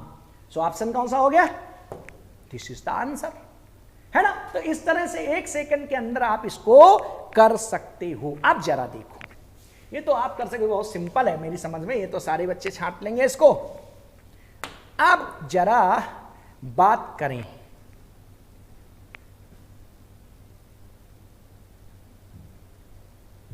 क्या इसमें से कुछ बन जाएगा क्या, जरा देखते हैं, बनाते हैं। कहां बनाऊं क्वेश्चन, देखो देखो कहां बन सकता है। अभी ये काऊ को बुफेलो लिखा था, है ना, वहां हटाओ, वो गलत है। चलो जरा देखते हैं, ट्रांसजेनिक एनिमल थोड़ा सा हो जाए जिससे आपको पता चल जाए ट्रांसजेनिक क्या है, नॉन ट्रांसजेनिक क्या है। सो आपने कुछ वर्ड सुने होंगे।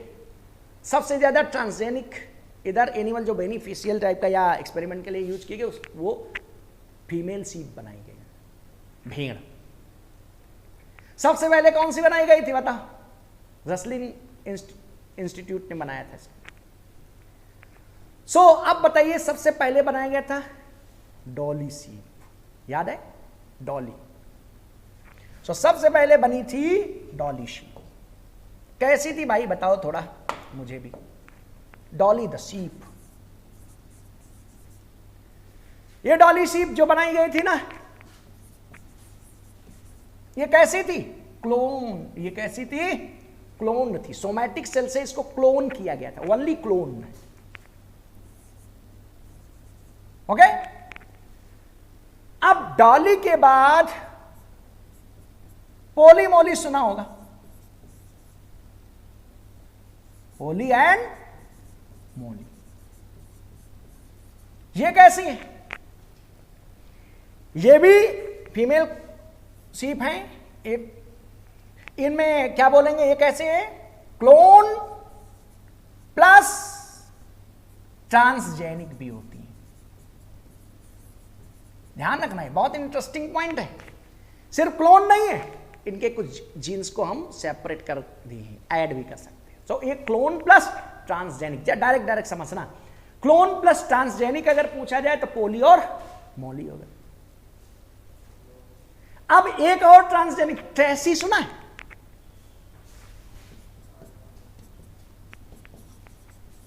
ट्रेसी द सीप, ये भी है सीप है। ये कैसी होती है, ये अल्फा 1 अभी आया था, कौन सा, एंटीट्रिप्सिन। अल्फा 1 एंटीट्रिप्सिन प्रोड्यूस करने वाली है। इसका मतलब ये कैसी है, ये ट्रांसजेनिक सीप है जो ह्यूमन अल्फा 1 एंटीट्रिप्सिन प्रोटीन को प्रोड्यूस करती है। ये क्वेश्चन आपसे पूछा जा सकता है। इस वजह से डॉली सिर्फ क्लोन है, पॉलीमोली क्लोन प्लस ट्रांसजेनिक है, ट्रैसी कैसी है, ये ट्रांसजेनिक है और इसमें ये क्या प्रोड्यूस करती है, अल्फा 1 एंटीट्रिप्सिन प्रोड्यूसिंग है। अगर ये वर्ड याद कर लोगे तो मेरी समझ में एक क्वेश्चन आपको अगर इधर से आ गया ना तो आप फट से कर दोगे, है ना। बहुत इंटरेस्टिंग पॉइंट था तो मैंने इसे डाल दिया, आप कोशिश करिएगा इसको। सो अब आपने देखा कौन सा नंबर क्वेश्चन हो गया था, ये कौन से थे भाई, ये था 66। अब 66 के बाद कौन सा आ रहा है, 66 के बाद क्वेश्चन नंबर आ रहा है 69, मीन्स आपकी उसमें 159 होगा। सो चलते हैं 69, यही है 69, okay. The name of the Mary Mallon was associated, सबको पता है, ये कुक थी ना, एक गर्ल है जो प्रोफेशनल कुक थी और इसको टाइफाइड हो गया था ना और इसी ने स्प्रेड कर दिया था। इसी वजह से इसको हम लोग तो क्या कह रहे हैं, पूछ क्या रहे हैं, with the transmission of the typhoid, yes 100% transmission के लिए रिलेटेड है। फर्स्ट टाइफाइड पेशेंट से आप कंफ्यूज हो सकते हो, बट मत कंफ्यूज हो ना, यहीं से ट्रांसमिशन इसने सबसे ज्यादा फैलाया था और वहीं से बाद में आया, और इसके बाद आपको पढ़ने की जरूरत नहीं।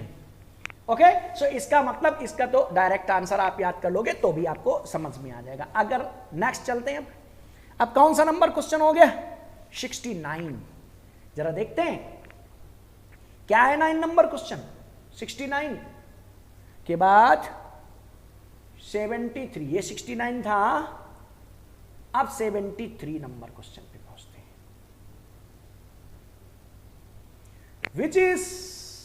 Which of the following is an incorrect statement regarding Plasmodium falciparum? Oh, north east में बहुत फैलता है ना,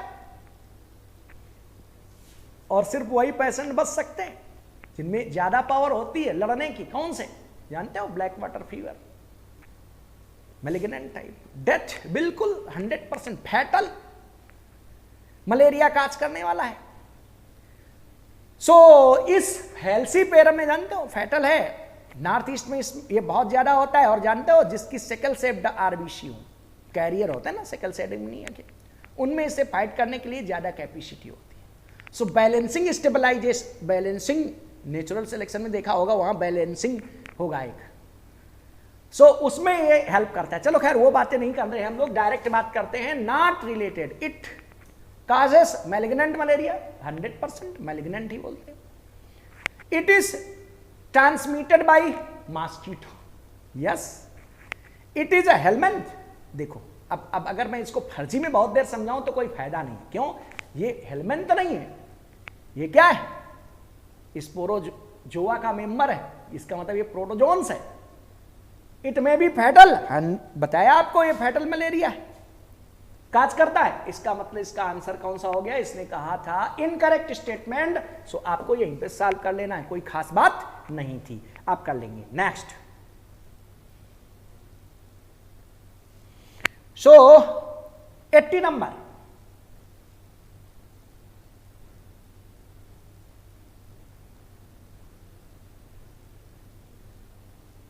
सो अगर 80 नंबर क्वेश्चन की बात करें तो क्या होगा भाई,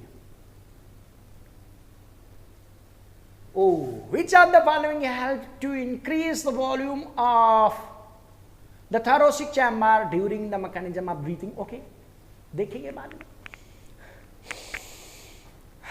हम लोग भी इंक्रीज करके देख लेते हैं।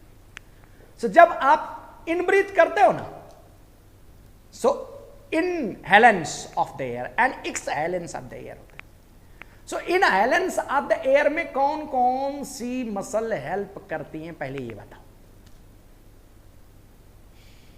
सो एक्सटर्नल इंटरकॉस्टल मसल्स क्या होंगी, कॉन्स्ट्रिक्ट होती हैं, जो क्या करती हैं, स्टर्नम को आगे की तरफ पुश करती हैं।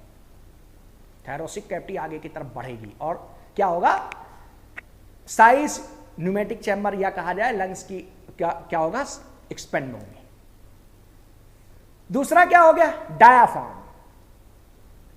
जो डायाफ्राम की रेडियल मसल है ना, वो कैसी होती है, डोम शेप, लेकिन जब वो कॉन्स्ट्रिक्ट हो जाती हैं तो कैसा हो जाता है, फ्लैट। इसका मतलब thoracic cavity anterior to posterior size में बढ़ती है। इधर क्या था, डार्सल टू वेंट्रल बढ़ी थी, किसकी वजह से, जब एक्सटर्नल इंटरकास्टल मसल्स कॉन्स्ट्रिक्ट करती हैं तो रिब स्टर्नम को आगे की तरफ पुश कर देती है और इस तरह से थैरोसिक कैविटी का साइज बढ़ा था। और जब डायाफ्राम जो कि डोम से था ऐसे, उसकी मसल्स कॉन्स्ट्रिक्ट हुई तो फ्लैट हो गया, तो कैसा बढ़ा, थैरोसिक कैविटी का साइज इंटीरियो पोस्टीरियर बढ़ा। और जब इंटीरियो पोस्टीरियर बढ़ गया, इसका मतलब हमारी थैरोसिक कैविटी का साइज कब कब बढ़ा, आप जरा देख लेते ये क्या कहना चाहते हैं। Which of the following help to increase the volume of the thoracic chamber during the mechanism of the breathing? The constriction of the diaphragm, बिल्कुल आपको बोलना चाहिए constriction of the radial muscle of the diaphragm. Next, constriction of the external intercostal muscle. Yes, internal की बात नहीं, external inter, correct. The uplifting of sternum, मैंने बोला जब ये एक्सटर्नल इंटरकास्टल मसल्स कॉन्स्ट्रिक्ट होती हैं तो रिब क्या करती है, स्टर्नम को आगे की तरफ पुश कर देती है तो लिफ्ट हो जाता है, ठीक है। सो all of the above, okay. इसका मतलब इसमें कोई खास बात नहीं थी। ये अगर जरा सभी भी आप ब्रीथिंग ठीक से पढ़े होगे ना तो आप आसानी से कर लोगे और आपको समझ में भी आ गया होगा ये बात। आप जरा देखिए नेक्स्ट क्वेश्चन कौन सा होता है, तो इसके बाद की बात करें 82 नंबर क्वेश्चन है, जरा देखते हैं क्या है 82 नंबर क्वेश्चन।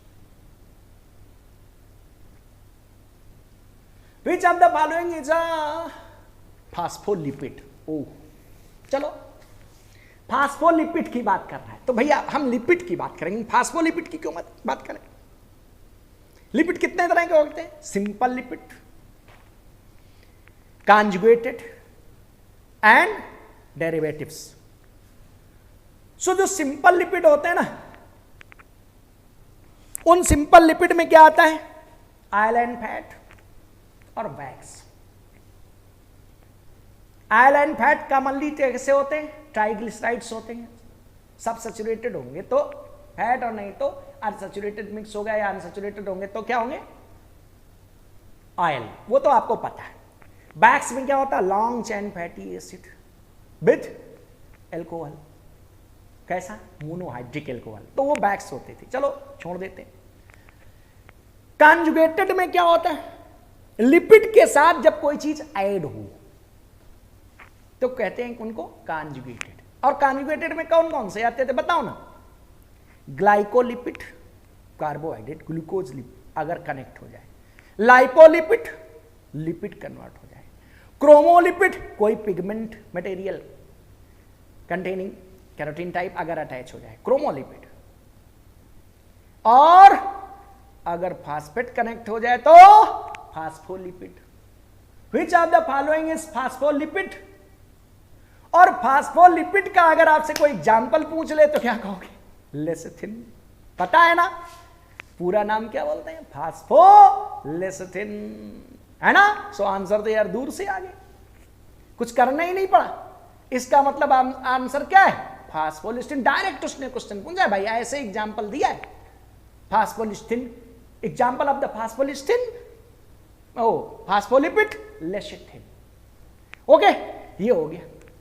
जरा देखिए ये क्या है, ये क्या दे दिया है, ओह। सो अब आ जाओ भाई कहां, डेरिवेटिव्स में।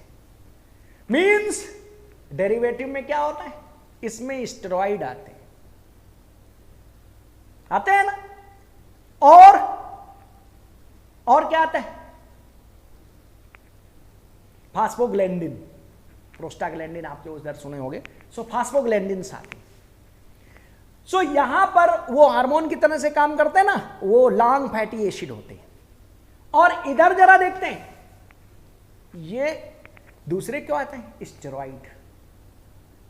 क्या है स्टेरॉइड्स, सो आपको पता होगा, स्टेरॉइड्स बने होते हैं 4 फ्यूज चैन से। कितनी चेन होती है? 4 फ्यूज चेन होती है इस तरह से।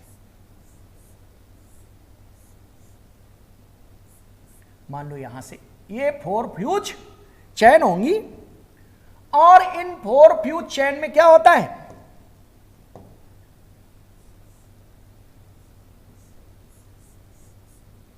सो इन 4 फ्यूज चेन में आप किसी तरह से बना दीजिएगा। तो इन 4 फ्यूज चेन के बाद क्या होता है? इन 4 फ्यूज चेन में बांड का अंतर होता है, साइड चेन का अंतर होता है, और ग्रुप या तो एल्डिहाइड होगा और या तो OH होगा। मींस कीटो कह दो उसको, कीटो एल्डिहाइड ग्रुप होगा या तो OH होगा। इसका मतलब जितने भी स्टेरॉइड होते हैं उन स्टेरॉइड की बात अगर हम करें तो आप डायरेक्ट समझिए 4 फ्यूज चेन से बने होते हैं जिनमें अल्टरनेट बांड नहीं होते लेकिन डबल बांड होते हैं। सो डबल बांड होंगे। इसके अलावा अल्कोहल ग्रुप होगा, OH ग्रुप लगा होगा, या तो कीटोइक मींस एल्डिहाइड या कीटोन CO ग्रुप होगा। ऐसे होते हैं। सो जब कीटोनिक ग्रुप होगा या तो अल्कोहलिक ग्रुप होगा, तो मान लो उसमें अल्कोहल ग्रुप जुड़ा हो तो उनको क्या बोल देते हैं? स्टेरॉइड को स्टेरॉल बोलते हैं। और जानते हो अल्कोहलिक स्टेरॉइड ही हमारी बॉडी में बहुत होते हैं। कौन से? जिनमें अल्कोहल जुड़ा होता है। इसका मतलब स्टेरॉइड का ही एक पार्ट कौन है? स्टेरॉल है। क्योंकि हमारी बॉडी में कौन से स्टेरॉइड सबसे ज्यादा होते हैं? अल्कोहलिक। कीटोनिक या एल्डिहाइड टाइप के कम होते हैं, बहुत कम, रेयर। लेकिन कौन से होते हैं? अल्कोहलिक। तभी उनका नाम क्या है? स्टेरॉल। और स्टेरॉल में से सबसे ज्यादा इंपॉर्टेंट एग्जाम्पल कौन है? कोलेस्ट्रॉल। पता है ना, कोलेस्ट्रॉल का अमाउंट भी हमारी बॉडी में बहुत होता है। क्या बनाता है? विस्कोसिटी। लीवर हमारा खुद इसे बना लेता है। लेकिन अगर आप क्या खाते हैं? आप एनिमल प्रोडक्ट खाते हैं, चाहे भले घी खाएं। मान लो आप नॉनवेज नहीं खाते हो, चलो आप सोचें बच गए, ऐसा नहीं है। अगर आप एनिमल प्रोडक्ट खाएंगे ना तो कोलेस्ट्रॉल आपकी बॉडी में बढ़ सकता है। लेकिन कोलेस्ट्रॉल बहुत अच्छा भी है, गुड कोलेस्ट्रॉल। क्यों? क्योंकि 2 तरह का हो सकता है, बैड कोलेस्ट्रॉल, गुड कोलेस्ट्रॉल, या एक्सेस कोलेस्ट्रॉल। एक्सेल कोलेस्ट्रॉल और बैड कोलेस्ट्रॉल ये हार्मफुल होते हैं, गुड कोलेस्ट्रॉल हार्मफुल नहीं होता। तो अब देखो, कोलेस्ट्रॉल हमारा विटामिन डी बनाता है। कहां पर? Skin cell. तो आपको पता है विटामिन डी बनाने का काम करता है, तो ये बहुत इंपॉर्टेंट चीज है। लेकिन अब देखो, आज आपको ये समझ में आ गया होगा कि ये हमारे डेरिवेटिव टाइप के लिपिड्स में आते हैं और उनमें स्टेरॉइड्स है और प्रोस्टाग्लैंडिन। उसमें क्या होता था? वो हार्मोन की तरह से काम करता है और लॉन्ग चेन फैटी एसिड होता है सिर्फ। ओके? और इसके अलावा ये कोलेस्ट्रॉल जो होते हैं, स्टेरॉइड्स होते हैं, ये 4 फ्यूज चेन से बने होते हैं। इसमें कहीं भी फैटी एसिड नहीं होता और ना ये ओपन चेन वाला अल्कोहल है। इनमें क्या है? क्लोज चेन है। अल्टरनेट जो बांड भी नहीं होते पूरे में, हर जगह डबल बांड होंगे लेकिन अल्टरनेट नहीं है। तो नंबर ऑफ बांड के भी आप पर स्टेरॉल डिफरेंट टाइप के हो सकते हैं। फिर हमने कहा था ग्रुप 2 हो सकते हैं, मेन रूप से OH ग्रुप अल्कोहलिक या कीटोन ग्रुप। लेकिन ध्यान रखना, एल्डिहाइड और कीटोन एक ही चीज है, उसमें कोई खास डिफरेंस अंतर नहीं होता। देखो ये हो गया ना कीटोन, और अगर हम क्या कर देते, अगर हम ऐसे लगा देते तो ये क्या हो जाता है? एल्डिहाइड। इसी वजह से मैंने कहा ये इसमें से कोई हो सकता है, कीटोनिक आप समझ लो। तो या तो ये होगा और या तो इनमें से कोई होगा। लेकिन ये इस तरह के कीटोनिक टाइप के स्टेरॉइड हमारी बॉडी में होते नहीं, बहुत कम है। मेन कौन से होते हैं? Sterol means alcoholic type. So इनमें से बहुत से और होते हैं, उनमें से एक इंपॉर्टेंट कौन सा है? कोलेस्ट्रॉल, जो कि आपकी बॉडी में विस्कोसिटी बनाने का काम करता है और इसका अमाउंट भी बहुत ज्यादा होता है। पता है 160 mg पर 100 ml से लेके कितना हो सकता है? 250 तक हो ही सकता है आराम से। सो इसके बाद अगर एक्सेस हो जाए तो भी प्रॉब्लम क्रिएट करता है, और अगर आप एनिमल प्रोडक्ट फीड करते हो तो भी ये बढ़ जाता है। लेकिन कोलेस्ट्रॉल वैसे और क्या करता है, तो हमारी बॉडी में, हमारी स्किन में विटामिन डी का फॉर्मेशन करता है, इस वजह से इंपॉर्टेंट है। अब इसका एक्सप्लेनेशन तो बहुत है, अगर मैं शुरू करूंगा तो फिर टाइम ही ओवर हो जाएगा, फायदा नहीं है। तो अब इस तरह से आपने देखा, यहां पर हमारा बिल्कुल क्लियर हो गया कि लेसिथिन फास्फोलिस्टिन इसका पूरा नेम है, इसी वजह से फास्फोलिपिड पूछ रहा था, तो आंसर हो गया। अब जरा देखते हैं 82 के बाद कौन सा है, 83, बिल्कुल सही। सो 83 में आ जाइए। A foreign DNA and plasmid cut by the same restriction endonuclease can be joined to form a join word ही आ जाए तो कौन सा आता है बता, आता है तो लाइगेज। उधर मत देखो यार, वो बाद में देख लेंगे, लाइगेज होता है, बस हो गया। तो ज्वाइन कर, आप बोलो इसेरेशिया कोलाई आ रहा है या फर्स्ट, ये क्या है, रिस्ट्रिक्शन एंडोन्यूक्लिएज है। टेक पॉलीमरेज, अरे भाई इसको मत कहो, ये क्या करेगा, ये पॉलीमराइजेशन कराएगा डीएनए का। कहां पर, जब हम लोग पीसीआर टेक्निक में बनाएंगे ना डीएनए, तब इसका यूज करेंगे, क्योंकि और कोई यूज करोगे ना पॉलीमरेज तो इतने हाई टेम्परेचर में क्या होगा, मोर देन 70 टेम्परेचर में वो मेल्ट हो जाएगा, बेकार हो जाएगा, डीनेचुरलाइज्ड हो जाएगा। तो हम ये टेक पॉलीमरेज का यूज वहां पर करते हैं।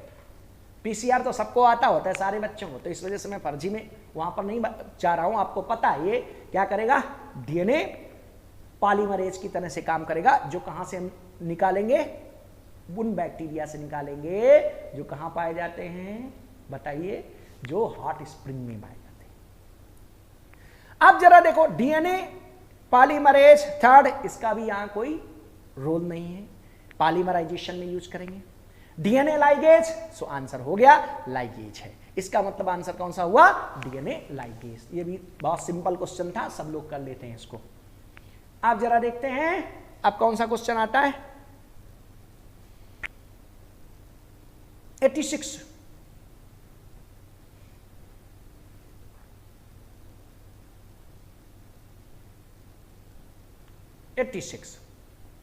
The partial pressure of the oxygen at alveoli and blood capillary of the lungs.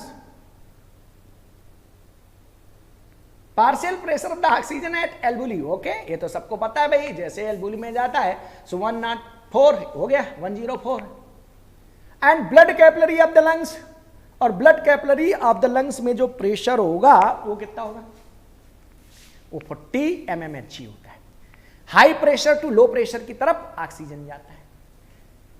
ये जो लिखा है ना, ये ब्लड में होगा जब टिश्यू के पास पहुंच रहा है ना, तो और पार्ट में ब्लड का कितना होगा, जब आर्टरी से ब्लड आगे जा रहा है और टिश्यू के पास तक जाएगा, तो वहां पर अगर हम ब्लड प्रेशर देखेंगे, जब हमारा ब्लड ऑक्सीजन कहां पर ब्लड के अंदर एंट्री कर जाएगी, तब वहां पर इसका प्रेशर कितना रह जाता है, 95 mmHg, और वो आगे चला जाएगा आर्टरी से। लेकिन कैपिलरी की बात नहीं भाई, कैपिलरी में ट्रांसपोर्टेशन होगा, आपका शायद आंसर ये दिया हुआ है, लेकिन ये रॉन्ग है, आप ये आंसर लगाइएगा। क्यों, क्योंकि वो उसने ब्लड कैपिलरी बोल दिया है, और अगर ब्लड कैपिलरी में बोला जाए ना, तो देखो ध्यान से, आप देखोगे आपकी बुक में ही लिखा होगा, एनसीईआरटी से टैली कर लीजिएगा एक बार, तो उसमें आप देखोगे कि एल्बुली के अंदर कितना है, 104, और ब्लड कैपिलरी में कितना है, 40 mmHg। तभी क्या होगा, हाई प्रेशर से लो प्रेशर की 64 mmHg प्रेशर का डिफरेंस आता है, तभी ऑक्सीजन उसके अंदर एंट्री करता है, सबको पता है। तो इसके अंदर ऑक्सीजन एंट्री करेगी। और अगर हम CO2 की बात कर देते तो उल्टा हो जाता। CO2 में क्या होता है, एल्बुली के अंदर कितना प्रेशर होता है, 40, और ब्लड कैपिलरी के अंदर देखते तो कितना होता है, 45। सो क्या होता है, 45, 46 एक्चुअली होता है, लेकिन एनसीईआरटी में आपको 45 मिलेगा। सो 45 हाई हो जाता ब्लड कैपिलरी में और एल्बुली में कम हो जाता, तो ब्लड टू एल्बुली आ जाता।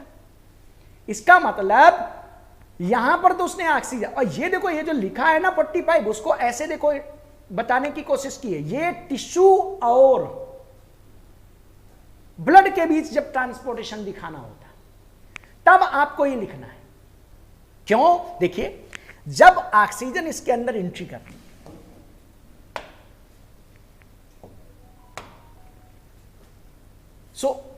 अब एंट्री कर रही है ऑक्सीजन, इसके अंदर एंट्री कर रही है, तो ये देखो, ये यहां पे है,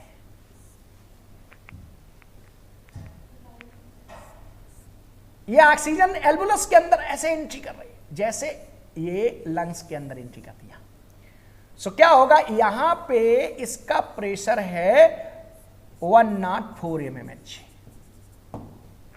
ओके, अब ये क्या करेगी, 3 बैरियर को क्रॉस करेगी। यहां पर 3 बैरियर है, एक इसकी स्क्वैमस एपिथेलियम है, इसके बाद क्या होगा, स्क्वैमस एपिथेलियम को क्रॉस करके अंदर आ गई, तो यहां क्या है, स्क्वैमस एपिथेलियम के बाद क्या है, squamous epithelium based on basement membrane. Basement membrane को क्रॉस करिए प्रेशर के साथ, क्योंकि हाई प्रेशर है यहां। अब यहां जो ब्लड कैपिलरी होंगी ना, यहां क्या होगा, दिस इज ब्लड कैपिलरी। अब ब्लड कैपिलरी की जो वाल होगी ना, इंडोथीशियम, तीसरी लेयर कौन सी हो गई, इंडोथीशियम, इसको क्रॉस करेगी, तब यह ऑक्सीजन। तो ये देखो, इसके बैरियर ही प्रूव करते हैं कि 3 लेयर है। कौन सी हो गई, स्क्वैमस एपिथेलियम है ना, इसके बाद बेसमेंट मेम्ब्रेन, और तब कौन सी हो गई, इंडोथीलियम। जब 3 लेयर को एक क्रॉस करता है, ये अपोजिट प्रेशर क्रिएट करते हैं। 104 जो था वो कम होकर, अब देखो डिसेंट, जब ब्लड के अंदर पहुंच गया और वापस जा रहा है, तब की बात करेंगे। अगर हम एक्सचेंजमेंट की बात करेंगे तो यहां कितना है, इसके अंदर ऑक्सीजन कितना, इसका प्रेशर कितना था, mmHg। इसी वजह से ऑक्सीजन कहां पर आ रही है, यहां से यहां पर जा रही है। लेकिन जब ये लोडेड हो गई, तब इसका प्रेशर कितना हो जाएगा। अब देखो, ये घटता चला गया, एक एक लेयर से घटता चला गया, तो ये कितना रह जाता है, 95। इसका मतलब अब जो आर्टरी ब्लड यहां से लेके वापस जा रही है, उनमें ऑक्सीजनेटेड, ऑक्सीजनेटेड ब्लड, या यहां पर वर्ड देना चाहिए blood capillary with oxygenated blood, तो आप 95 लगा सकते थे। लेकिन डायरेक्ट अगर ब्लड कैपिलरी पूछा गया है, तो आंसर आपको ये देना होगा, है ना। तो इस बात को ध्यान रखिए, कैसी ब्लड कैप, जो ब्लड कैपिलरी में कैसा ब्लड आया है, अभी वेन से आया है, इंप्योर है, ऑक्सीजन का पार्शियल प्रेशर कम हो चुका है, 40 mmHg है, और लंग्स में ब्लड प्रेशर कितना है, ज्यादा है, कितना partial pressure, 104, that's why it is inter here.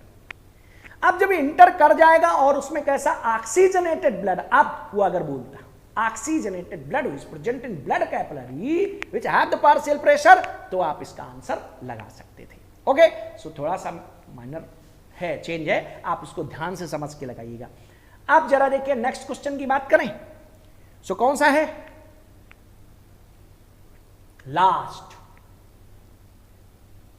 कौन सा क्वेश्चन हुआ, लास्ट क्वेश्चन है, दैट इज 90।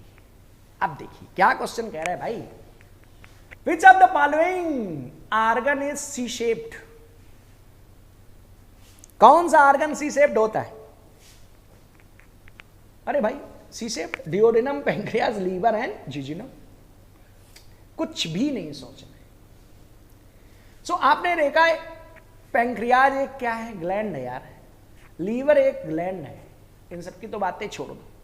जिजुनम स्ट्रेट होती है लगभग, लेकिन ऐसे क्वाइल्ड होती, लेकिन डिओडिनम कैसी होती है जरा देखो, ये सी शेप्ड, ये कैसी होती है, एक सी शेप्ड ट्यूब है। तो अब इसमें कुछ सोचने की जरूरत नहीं है, ये आ गई सी शेप्ड डिओडिनम। ओके, और यहीं पे तो पेंक्रियाज लीड करता है, इधर से पेंक्रियाज और यहां से कॉमन बाइल डक्ट, दोनों आके क्या बना देंगे, दोनों आकर यहां पे बनाती हैं। तो ध्यान रखना, यहां पर ये जो डक्ट आ रही है ना, Wirsung duct, main pancreatic duct, और यहां से कॉमन बाइल डक्ट है ना, दोनों आपस में मिलकर के हिपैटो पेंक्रियाटिक डक्ट बनाती हैं, और ये इसके डिओडिनम के सेंटर पार्ट में लीड करता है। और ये कैसी है, ये बिल्कुल सी शेप्ड ट्यूब होती है, इसके एक दो लिम्ब हैं। ओके, तो इसमें कुछ भी क्वेश्चन में नहीं था, आप आसानी से इस क्वेश्चन को अगर करना चाहोगे तो आपको पता है कि डिओडेनम कैसी होती है, सी शेप्ड होती है। इस तरह से आपने देखा ये आपका पेपर जैसा हो सकता था, मैक्सिमम पार्ट मैंने आपको बता दिए। अब थोड़ा थोड़ा सा आप लोग और पढ़ते जाइए, नहीं तो वीडियो बहुत लंबा हो जाएगा, फिर मजा खत्म हो जाएगा। इस वजह से मैं इन क्वेश्चंस में ज़्यादा नहीं बढ़ा रहा हूँ। इतना आराम से आप पढ़िए और जितने भी डाउट हैं वो आप हमसे अलग से भी क्वेश्चन कर सकते हो। ओके, डू एंजॉय, अच्छा सा करो, बढ़िया करो बार बार और सेलेक्ट हो जाओ। Okay, thank you.